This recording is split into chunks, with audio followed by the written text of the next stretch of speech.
On the Cut, reflections on life, work and trade on some of the main canals of England in earlier years of the century. Contrary to general belief, there is still commercial carrying on waterways in this country, and looking at the problems of our overloaded motorways, there's scope for very much more. But commercial carrying is now a rarity, and not to be compared with the boating family years on such canals as the Leeds and Liverpool, the Shropshire Union, the Trent and Mersey and the Grand Union. That era and the traditions of those years are practically gone. When I started there, we used to load a cargo up down at Lymere Stocks. Steel, copper, zinc, strawboard, coffee, tea, cheese, tomatoes, anything like that. That used to be 3 shillings per tonne. Now you get 50 tonne on a pair of boats. Well, at first it was half a crown a tonne, but it went up to 3 shillings, you see, which is £7 per tonne. Now, that used to take us 63 hours to Birmingham. Now you listen, just listen, 63 hours to Birmingham. Now 63 me, 63 the wife, 63 the boy. That's not including overtime, time and a half and nothing like that, just plain 63 hours.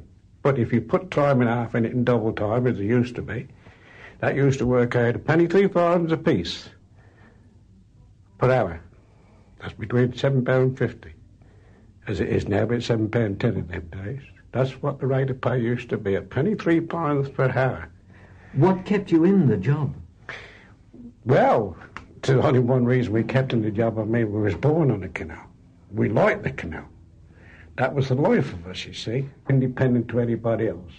That was the whole point of the job, see. I mean, in our days, when you got a pair of boats, you got somewhere to live. That was the main thing.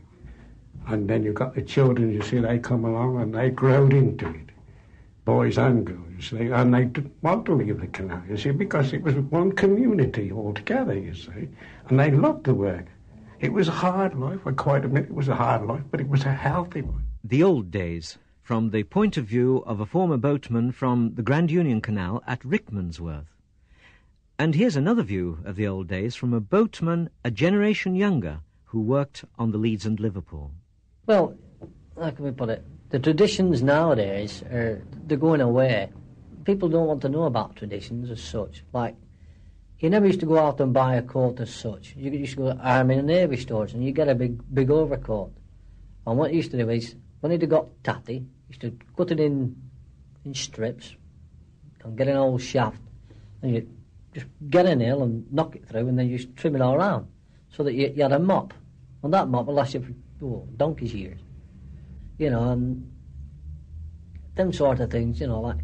Did you ever find yourself working with rope? Ooh, the worst rope that we used to use was a river rope, because it wasn't cotton. Cotton was traditional rope for us, you know, and they fetch these nylon ropes out and this and that, and, you know, you couldn't do a lot with it. But at the end of the day, with a cotton rope, you could plait it. You can make mops out of it again. All your little bells and whatever, you know, it's surprising. It's grand. Have you kept that knack? No. I can still splice and I can make a few bells and backsplice, you know, which is, it's not a bad thing. Who showed you how to do it in those boating days? If we got a quiet half hour or so, you know, just sit with either my dad or my brothers.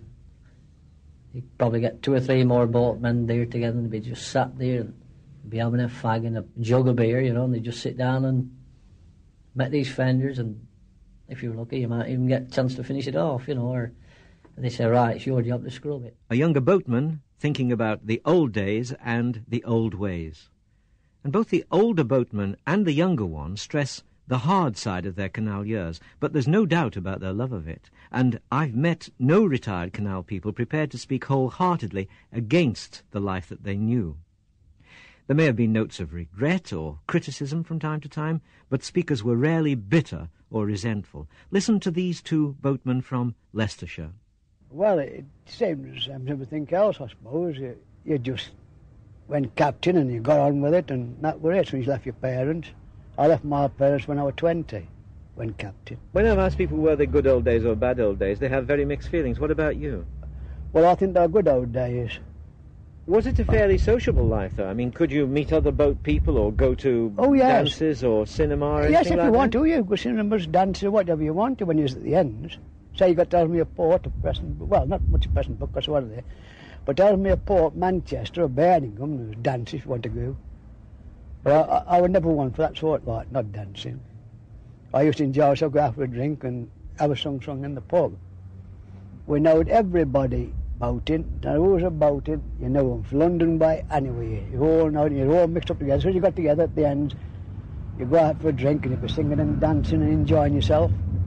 Make a bit of music for yourselves, yes, used to. And every boatman had accordion bedding. They all got music on the boat, or a gramophone. All spared for them. Well, if you get a new boat, it's exactly the same as registered a birth, ain't it? You have to register a child, don't you? Well, if you get a new boat, you register a boat. And the boat still carries that registration. You give it a name then. Whatever the name you want the boat, you name it. Could you change your name if you wanted to? Well, you could do, but it used to have to go through Board of Trade and all like that, you see.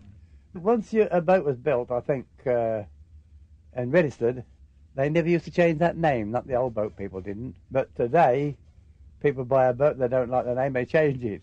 Well, it don't make no difference. But when you've got to pass these toll offices and so on like that, well, that's where it made the difference. There used to be a plate, in just a square plate like that, a little tiny plate, the number of your boat and what you wish you was weighed at. Her number that just told you how much you'd carry. For all these numbers and papers and things that you had to do, how restricted a life was it? Well, I'll tell you, it was a tough life. It was an hard life, but I don't know. I ain't done the worse for it. I'm not turned 81.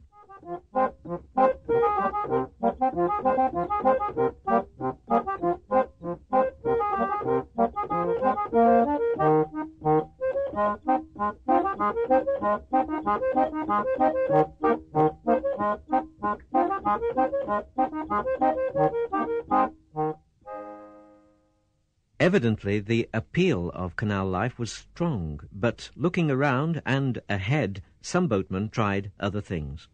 I left before the war and lived down at Coventry and Truss's Bridge, and I helped build some air raid shelters at Stokey on Stokey Common when they, earlier on, and I thought, well, I don't know. I earned 7 or 6 one week. That's all I earned. So I thought, well, I'll go back on the old canal. Because, I mean, you don't pay no house rent, you don't find no coal, and you're your own master to a certain extent.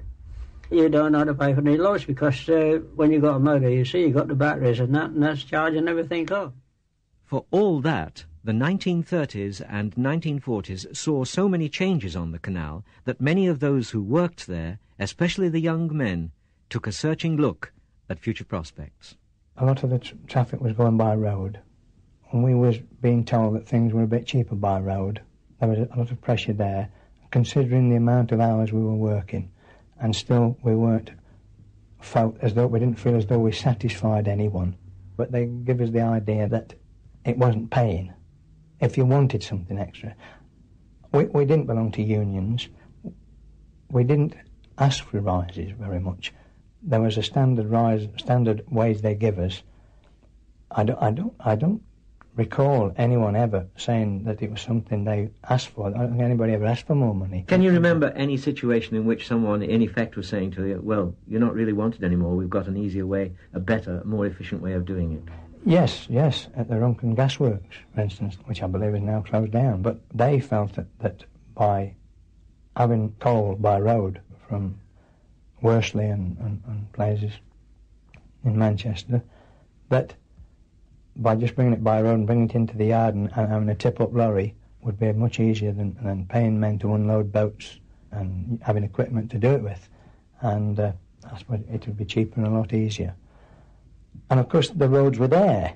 We hadn't got the M1 or the motorways, but we had got roads and lorries that could take fair loads. And she said that at each end they'd have a mechanical loader to load a lorry. The lorry could back up to a heap of material wherever it was, where it had got to be either wheeled or transported to a boat. Even in coal, from the colliery it had to come by railway trucks to the boat, and then tipped into the boat, and then at the other end it'd probably go off by rails again. For the general public, the canals were years behind the times and associated with decay and dereliction, especially after World War II. At the same time, the men on the bank, in lock-keeping and maintenance, could reckon the changes for themselves in terms of reduced boating and declining facilities. Here, some lock-keepers recall the post-war years, starting with a man from the northeast of England who had already abandoned the mining industry to try his luck in the south, on the Grand Union, in fact. You could see it coming, you know, you could see it dropping off, gradually dropping off. And at the finish, they didn't bother any more with them, they just had them all off. Just went up in a batch. When we was maintaining it for traffic, there were 6 of us on that 9 mile and a half. The latter years, there was nobody looking after the float. They had, of course, there was very little trade, and we just didn't bother about it. You see, as the horse boat gradually went out and the motorboat came in, the trade gradually dropped off, which went by lorry, and it gradually faded out. We got right down to, well, the last boats that was using it was the tar boats, carrying the tar from Leamington to Banbury. And then there was about odd coal boat now and again. Really, it just faded out. There was nothing to it. It just simply deteriorated. But over the years, like that, I've had as many as 15 boats here. When I first started, I don't know, water lock, they'd been tied up overnight. But it was just drying off, going away. The last boats as was on like was coal coming to Seddons. The motors took it over, you see, and Seddons finished, and of course, as soon as they finished, that was it. Aye, it was a good life, but there was the money was too low for me. Well, raising 5 kiddies, so you've got to keep your sleeves rolled up, you know, them days. Boatmen were weighing up the prospects. Here's one who was well ahead of others who were doing his job. I packed it up just about 6 years before the war started, because it played out. That was the trouble. You see, it played out, there was no work. Well, I mean, you're a chap, what's the name of Sammy, he used to go down to London, look you, for a trip, and they only paid the skipper. It don't matter if you got nothing for your wife, you got nothing for 20 kids if you got them. To help you. You got nothing for them. I mean, I thought, I ain't having this, it's ridiculous. Some left, but the change to another kind of work was not easy. I've worked nights with my husband alongside night. We've loaded crates at the potty and gone straight through to Runcorn. Worked all night, but you never thought nothing about it. You know, it was hard, but I enjoyed it. I don't know about anyone else, but I did really enjoy it. And then we left boating and we both went working at the rookery. But when we come off the boat into the house, we had a job to stick it in the works. With being used to being outside all the while, you see, you couldn't do it being fastened in. It was surprising. But still we got used to it, and that was it. Among the most telling pressures were education and prospects of employment. When my first 2 children come along, when the wife became pregnant first, I said, well, and when we got married, I said, we'll have 2 children, no more. I said, and I hope it's one of each, which happened. I said, when they get to age of schooling, going to school, I'm packing up. I said, I'm going to put them to school, as they could learn to be educated, not like you and I, dunce, can't read nor write. And then I started having jobs on the bank. But when I first left and went to live at Wolverhampton, do you know how many jobs I had in the first week? 1 a day. I couldn't stand to be ordered and gaffing about. I didn't stick it long, I went back boating. Went for the same firm. Several knocked at the door and asked Mr. Warboys at Wolverhampton, can you give me a motor? There's one waiting for you. You must have the feeling I was coming back. He said, there's one there. I went back boating again, and then I went to live at Ellesmere Port. And I stayed there. And then I learnt jobs, and I've learnt and learnt and learnt, and I'm still learning. It was going to be a future without working on the canals for you. Did you have the feeling, as I think most people would have, that it was just the change of job for one person, or was it the end of a long line, a long tradition of boating? Well, I can't answer that question. I don't know the answer to it to give you. There was a story when I left, before I left, as they were going to pack up, and every boatman said, fellas and Morton and Claytons will never pack up because they was the biggest contractors on the canal. But eventually they did. One family, talking to me about their decision to leave the canals, went on to reopen an old argument on the original circumstances in which they left. Well, you can only supposed to have 2 children on one boat, weren't you? Because of the sleeping, what's this you Well, see? we left the canal, We left the on a canal. flower our children going to school, see. That was in 46. I was down at Rudley once, emptying chair, wasn't I? And the school inspector. And the school inspector come. And He said, why ain't this kid at school? I said, I've just come here an hour ago. I'm emptying, I'll be on my way back. I said, what chance have I got to send that to school? What are you going to... No, but she wasn't old enough for Couldn't school, take was me to she, school, really? was it? Yeah. I said, She "You wasn't old foolish." enough, no. Anyway, we left on the canals and we went to Our live Phyllis down the... was old enough then to go to school. She wasn't old. Our Phyllis was about 5 years of age. She was a big girl. The next speaker pinpoints several of the factors that came together before a reluctant decision was made. Tell you the truth, it didn't bother me until I started having my own children. And then I wanted to get off. You see, we went to London and things were different. Because you could put your child in a school, you know, one of these boarding schools. We had one girl, and she was in for about 2 years, and she was in at Birmingham, and she didn't like it. So we had to bring her back home, and then we had a little girl after that, 8 years. And then when she got, as we used to be working at night, this is true, she used to be sitting outside on the top, and perhaps looking at houses as we was going along, and seeing them sit there watching the telly. And she'd say, oh, Mum, when are we going? You know, I'd like to watch a telly. And I think that's when we said we'd leave. Well, anyway, it packed up in 63. Was it a single incident that tipped the... Well, I think tipped you the got, decision? as your children got older and you got older, I think you started to think, you know, we're both working for one man's money. And why not get off? So that's... But I don't think my husband had ever left, though, if the boats hadn't packed in. Because he's really mad on it. He's really keen. What about your health and general fitness in those days? Oh, fit as anybody. We could run, and we used to jump the locks round Birmingham, you know, the single locks, and we used to jump them off one gate onto the other. But, I mean, you were fit. You was kept fit. You didn't have much sleep at night. Because when the weather was nice, and especially if it was a hot day, you'd perhaps go in the cool. And because you went to bed, you were up again next morning. And I think that we're all fit. I mean, you couldn't have wished for a better life. At Bulbourne, in Hertfordshire, I spoke to a man now well into his 80s who had had a very clear view of the future of the canals way back in the 1950s. His father, before him, had been a canal engineer, and it seemed a good opportunity to ask whether father and son had similar views on the long-term prospects for their working lives, since they were both doing fairly similar things on the bank. There was a big difference, really, because he had the responsibility to keep the trade going. That was his main job, was pumping, in his later life.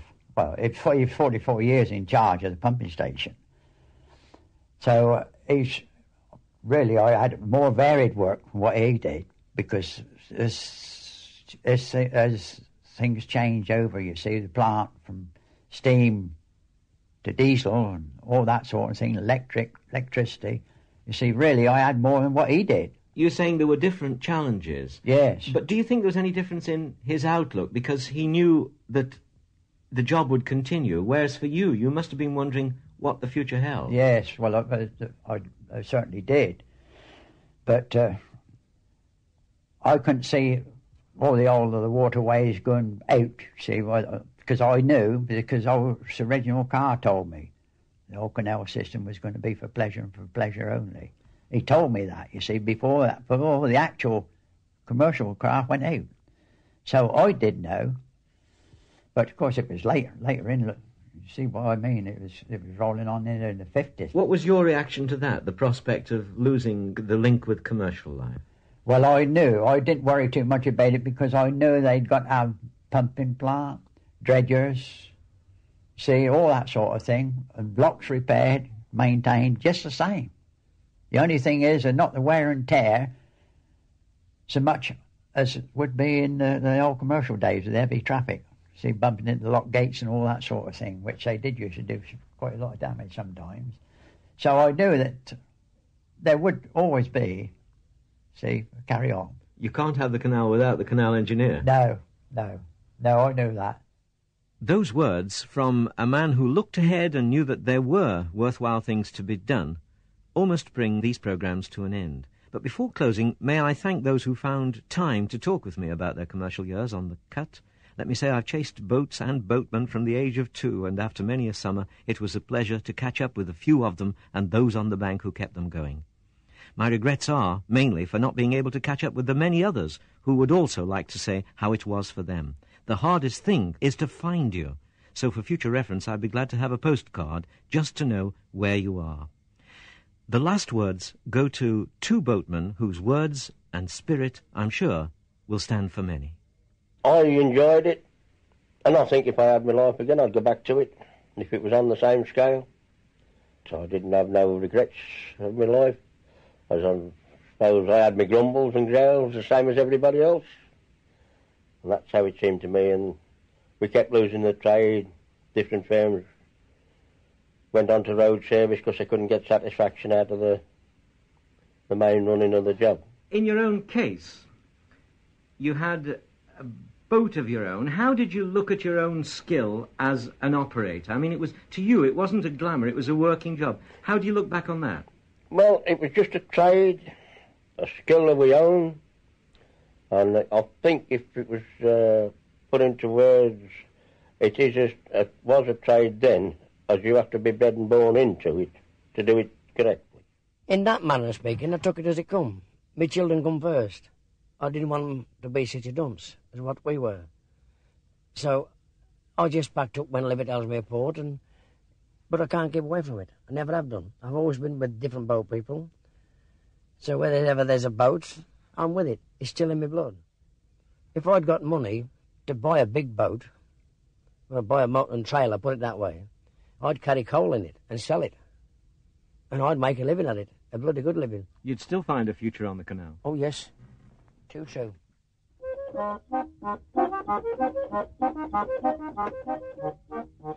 Taking part in that closing edition of On the Cut were Alf Best, Brian Robinson, Jack Monk, Jack Meredith, Jack Wilson, Reg Barnett, Bob Clark, Albert Taylor, Ernest Johnson, Bernard Talbot, Fred Mon Parker, Agnes Hollinshead, Jack Kent, Arthur Atkins and family, Alice Barnett, Peter Mew and Joe Safe.